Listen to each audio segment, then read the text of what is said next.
What's up, guys? True Business Review. Mike here today, along with Dan. So this is obviously the second part of the NFL predictions for the playoffs. So Daniel recently posted his playoff prediction video, so go check that out on the channel. And this is going to be my opinion and my playoff formatting predictions for what's going to happen for the 2020 NFL season. Anything to add, Daniel?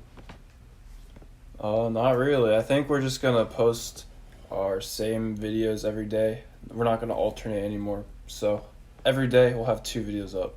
Yeah, so this video is primarily going to be me talking, similar to how in his video it was mostly him talking, but he's just here for to see if he agrees or disagrees, just real quick input on my predictions. So let's get right into things. So this video is going to be talking about the teams that made the playoffs and how they get there. So coming in at number 7 for the NFC is going to be a tiebreaker between 3 teams. These 3 teams contending for 7th spot all had 10-6 records, and these 3 teams were the Minnesota Vikings, the Green Bay Packers, and the Dallas Cowboys. All of these teams are going to be 10-6, and the Dallas Cowboys win the tiebreaker. So the first tiebreaker eliminates the Minnesota Vikings because it goes for losses to the NFC teams, and I believe all 6 of Minnesota's losses will be to NFC teams, whereas the Cowboys and Packers will only lose 5. So then between these 2 teams, it goes down to strength of schedule, and I believe the Dallas Cowboys will win that tiebreaker. So Dallas Cowboys are going to be number 7. Some recent moves that the Cowboys made this offseason. So a lot of people think that they had a really good offseason, but I don't.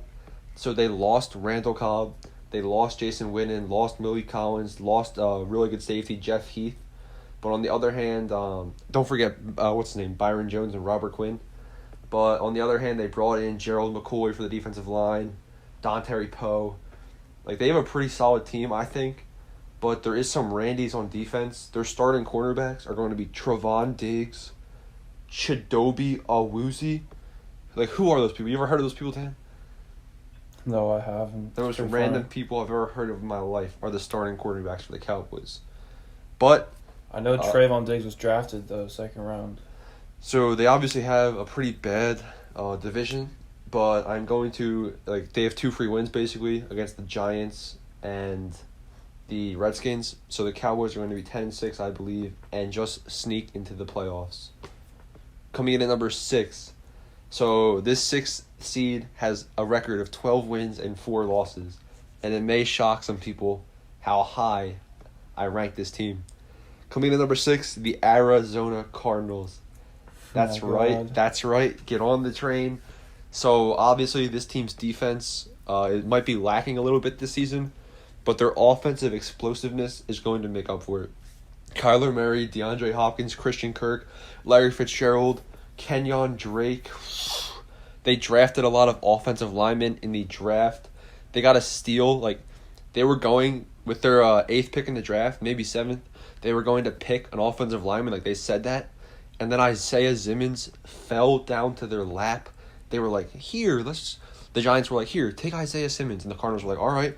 So the Cardinals bolstered their defense they have Isaiah Simmons now, Patrick Peterson, and Chandler Jones. So basically on defense, it's just those 3 players. So they're going to have to step up. But I do believe this team can go 12-4. Their losses that I predict are going to be the 49ers, Cowboys, Seahawks, and Eagles. But listen to these wins. I believe they're going to split with the Seahawks, split with the 49ers, then beat the Redskins, Lions, Panthers, Jets, all horrible. The Dolphins and Bills. Bills are better than the Dolphins, but Dolphins are probably going to be easy. Bills might be a contest. Then the Patriots, Rams, Giants, and Rams again. Come on now. I think they'll win all of those games, and I think the Cardinals are going to be 12-4. And we'll talk about the tiebreaker a little later. Pretty funny. Coming in at number 5, and this is a tiebreaker, is the Seattle Seahawks, 12-4 as well. So the reason that the Seahawks are ranked higher than the Cardinals is because of strength of schedule. So they both won the same amount of NFC games, and they didn't have any common losses and stuff. So it goes into strength of schedule. And the 2 different games for each team, the Cardinals different games, they played the Panthers, who I think are going 0-16, and the Lions, who we'll talk about later. And the Seahawks played the Falcons and Vikings. So I believe that the Seahawks, with the strength of schedule, will have a higher seeding. So Seahawks come in at number 5, 12-4 record. Russell Wilson, Tyler Lockett, DK Metcalf, steal of the 2019 draft. This offense is really good. I think the Seattle defense is going to downgrade this year, but I do think they're still going to be a really good team all overall. They have a pretty tough division, as you can see, but I do think that they're going to win a lot of games. I think they'll split with the teams in their division, though. Yeah, this team should have a good record. I think they're honestly going to win their division, though. Coming in at number 4, and with this team has a record of 11-5, but they're going to win the division. And all right, this team is the Detroit Lions. Oh my God! All right, calm down. I don't even. This pick might not be realistic, but this is me picking my Cinderella story, my Tennessee Titans for the 2020 season. I believe that the Detroit Lions are going to be that team in 2020. Now wait, you're thinking, what? How are the Lions different this year than they are last year? They signed Halapoulithi Vaitai to a $45 million deal from the Eagles. He's an offensive lineman. They signed star cornerback Desmond Trufant. They re-signed Danny Amendola. Their only major loss was Darius Slay, who they traded for garbage. Don't even ask. But they replaced him with Jeff Okudah, star cornerback, who had 34 tackles and 3 interceptions last year. In addition, Kerryon Johnson was injured last year for a little bit, so they got a backup running back of DeAndre Swift, 35th overall in the draft, 1,300 rushing yards, 218 receiving yards in college. So they have a good offense. They got Stafford, Galladay, Marvin Jones, Amendola, the running back room, decent offensive line. And on defense, they're decent, not the best, but they have Jamie Collins, who they just got, Trufant, Okudah, and Trey Flowers, who are decent players. So I think that this Detroit Lions team is going to surprise a lot of people in 2020. And I think they're going to go 11-5, steal the division from the Packers and Vikings. For the Lions, I have their losses as they're going to lose to the Packers in Green Bay, lose to the Cardinals in Arizona, lose to the Saints at home, Vikings in Minnesota, and the Bears. That's right, the Bears in Chicago. The reason I'd say to the Bears is because I believe Nick Foles will be in by then, and that's why they're going to lose. Don't they play at the Titans, though? Oh, let's see. And against the Texans. They do play at the Titans, and I think they're going to win that game. And and the Texans, I think, are going to be horrible. I think they're going to be a 7-9 team at best. They'll probably lose to beat the Texans, but 11-5 overrated. All right, they're 4th overall. Coming in at number 3, you knew it was coming. The Philadelphia Eagles. Oh no, the Philadelphia Eagles are rated too high. They're not making the playoffs. The Philadelphia Eagles are going to be a 12-4 team this year, and let me tell you why. The Eagles, I don't think they have a bad schedule, bro. So they signed defensive tackle Javon Hargraves from the Steelers, who you admitted is a good player, right? I mean, I didn't say it was bad. No, you said he was good. And they have the best defensive line in the NFL. Listen to this defensive line. That's not true. Javon Hargrave, Derek Barnett, Fletcher Cox, and Brandon Graham. Mm-hmm. Randy. In addition, they traded D's nuts on your chin for Darius Slay. Easiest steal in the world. So they bolstered their cornerback room. They also got Nicole Roby-Coleman, who's a decent corner. And they have Jalen Mills playing safety and Avonte Maddox. In addition, they traded D's again for Marquise Godwin. So regardless of if he's good or not, they traded nothing for him. So he'll be a good 4th-string receiver. Jalen Reagor, regardless of if he's good or not, there's no denying that he has the same speed as Tyreek Hill. And that's always a scary threat. They also have Deshaun Jackson, extreme speed threat. So they have this speed. It's just a matter of if Alshon Jeffrey can stay healthy in addition with Deshaun Jackson. So the only problem for this team, and the reason there's 4 losses on the board, listen to these linebackers. Nathan Gary, TJ Edwards, Duke Riley. Trash cans. Gotta bolster that defensive unit or it's going to be a GG.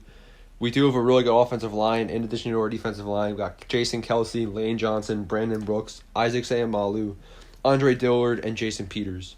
This team's going to be 12-4.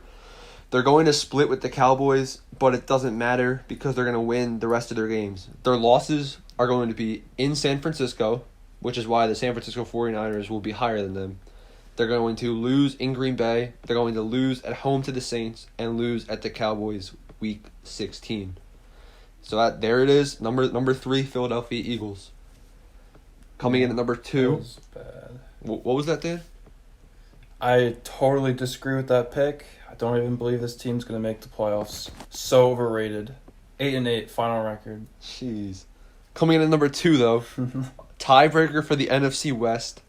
That's right. The San Francisco 49ers, 12-4. What? 3 12-4 teams, one division? How can it be? No. Don't ask questions. Just go with it. You'll see in my schedule predictions, all 3 of these teams will be 12-4. So what's the tiebreaker then?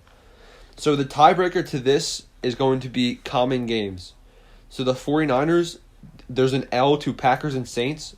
So the Seahawks and Cardinals didn't beat any of the teams they lost to, whereas the Seahawks and Cardinals lost games that the 49ers beat the opponents.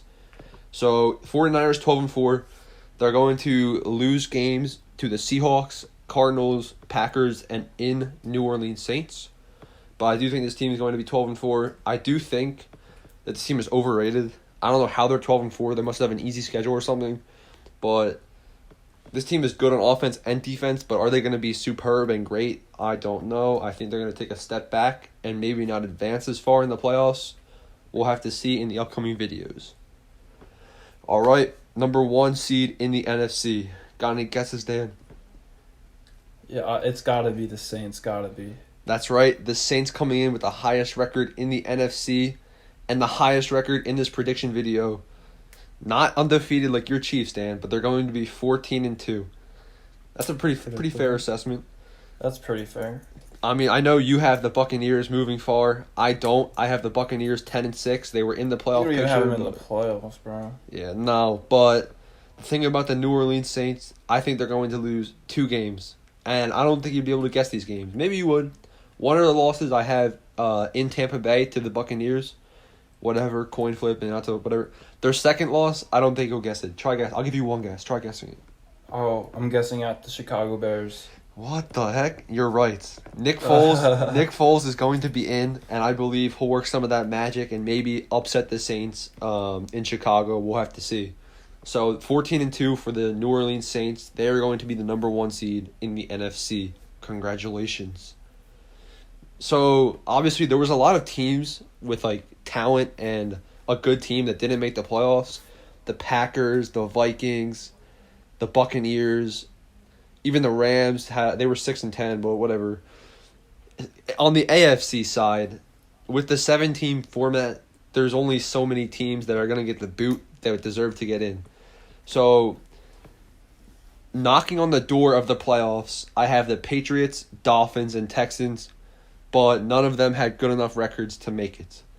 Number 7 for the AFC playoffs is the 9-7 Denver Broncos. What do you think of that pick, Dan? Honestly, I think it's possible. I think it could happen. No joke. They just got to beat New England. They added some huge threats this offseason. Obviously, Jerry Jeudy, KJ Hamler, who we both got to see in Penn State. Good guy. But this team is going to be good this year. The only question mark is Drew Lock. Who knows what kind of a player Drew Lock is. But I do think that this team is going to be good enough on offense and defense to compete in the playoffs and with other teams. Their losses that I predict, I think in Pittsburgh they are going to lose. I think they're going to lose to the Chiefs, the Falcons, that's right, the Saints, the Chiefs again. I think the Chiefs are going to sweep them. Then the Bills, and then maybe at the Chargers to end the season. So 9-7, maybe they can go 10-6. We'll have to see, but they're number 7 for the AFC. All right, coming in at number 6 is going to be the Indianapolis Colts with a record of 10-6. So obviously the Colts, Phillip Rivers, they just got Phillip Rivers. He's old, threw a ton of interceptions last year, but this season his offensive line has improved dramatically. The Chargers do not have a really good offensive line, and the Chargers are going to be horrible this year. But the Colts, on the other hand, have the pieces on offense to help Phillip Rivers, even though he is old. So hopefully he does good. If not, this team's going to be horrible. but I think that they're going to be 10-6 and lose to the Vikings, Lions, Ravens, Colts, Texans, and Steelers. So, all right, there it is. Coming in at number 5, and this is another tiebreaker. So the Steelers are coming in at number 5 with a record of, Dan, 10-6. 10-6? What the heck? 10-6. That's right. You heard me. It's a little But low. the only reason they're higher than the Indianapolis Colts is because I think that the Steelers are going to beat the Indianapolis Colts at home to almost end the year. So that's why they're going to be above them. So the Steelers are so lucky. They got handed the playoffs this year. You look at their schedule, and it's so easy. They have 10-6. They have an automatic 8 wins. So the other games are just like, maybe we'll go 2-6 in these 8 difficult, mediocre games. Like, come on now. Their schedule's dramatically easy. It's insane. The only hard games are really because of the Ravens in their division.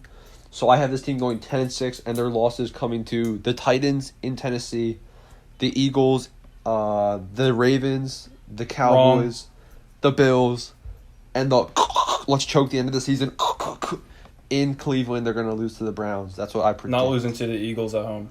I don't know what that one is about, but... Oh, no, you will. Because Ben Roethlisberger is going to be like, ow, my elbow. And then it's GG for the Steelers. So, coming in at number 765, coming in at number 4, the Tennessee Titans. They snag the division from the Colts. I think it'll be a close finish. I have the Titans going 11-5, whereas the Colts were 10-6.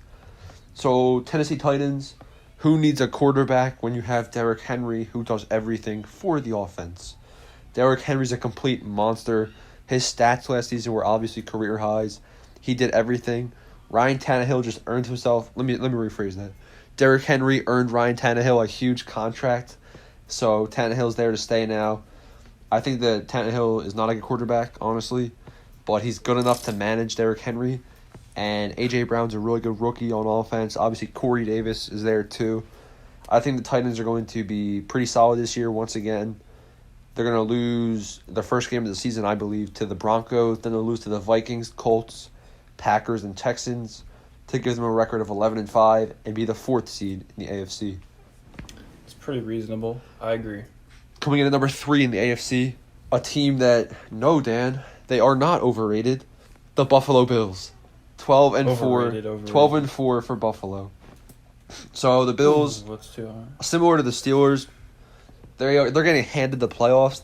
The AFC East is a division ripe for the taking. Like, it's begging somebody to take it over, and it's not going to be the Jets, Dolphins, or Patriots.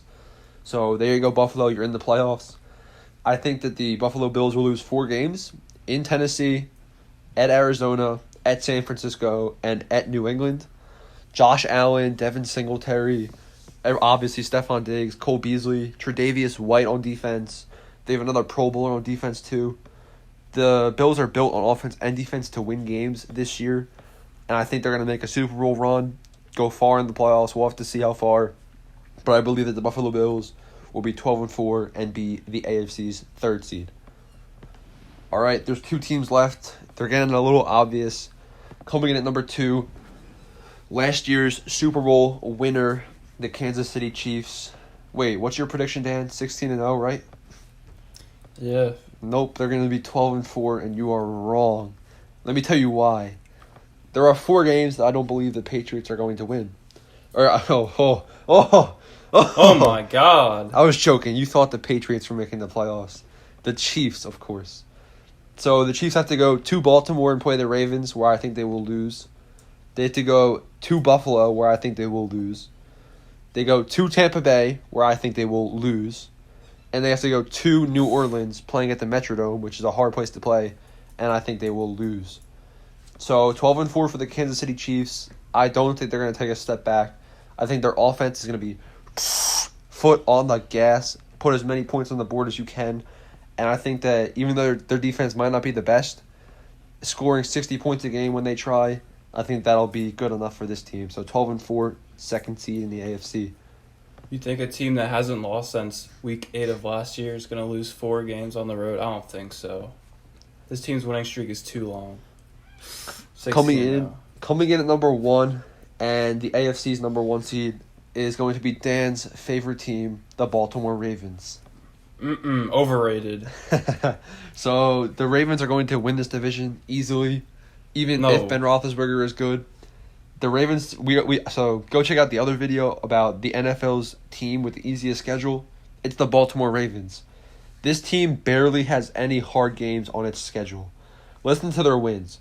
The Browns, Texans, Chiefs. I think that'll be a hard win, but it'll be the Chiefs. Redskins, Bengals. I think they'll lose to the Eagles. Win against the Steelers. Beat the Colts. Beat the Patriots. Lose to the Titans. Lose to the Steelers in Pittsburgh. Then they're going to beat the Cowboys, Browns. Listen to this 4-game closing stretch.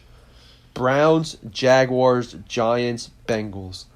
Oh my God. That's pretty easy. What the heck? Holy. I think the Ravens are going to go 13-3. I honestly don't think they're going to be as good as they were last year, but they're going to have this good record because when the NFL is rigged and they let you play the Bengals twice a year and have that 4-game closing stretch, it's inevitable to win that many games. All right, so let's recap my NFC and AFC. So, let's see. Looking at the playoff bracket, we have the Denver Broncos playing the Kansas City Chiefs, the Colts playing the Bills, the Steelers playing the Titans, and then the Ravens getting a bye.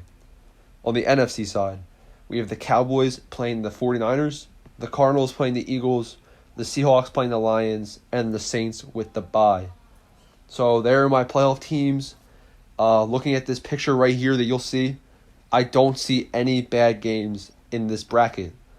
Like, I would love to see every single one of these games played. I think they would all be intense, close, and fun games to watch. The only non-realistic part of this prediction, I think, could be the Lions. But like I said, that's my Cinderella story. And I'm not a Lions fan, but I do hope that they succeed this year. Any thoughts, Dan? Yeah, so the next video is going to be our wild card predictions. So stay tuned. It'll be part 2. I'm actually really eager to see your AFC wild card predictions. I want to see if Baltimore is going to play Pittsburgh or Tennessee. It's going to be a good matchup there. Yeah. Yeah, all right. So make sure to subscribe so you don't miss out on our updated playoff prediction videos. Once they come out, we'll get round 2, round 3, then the Super Bowl prediction, and you'll see who's going to win it all. So make sure to subscribe, comment, like for more, and thank you very much. Adios.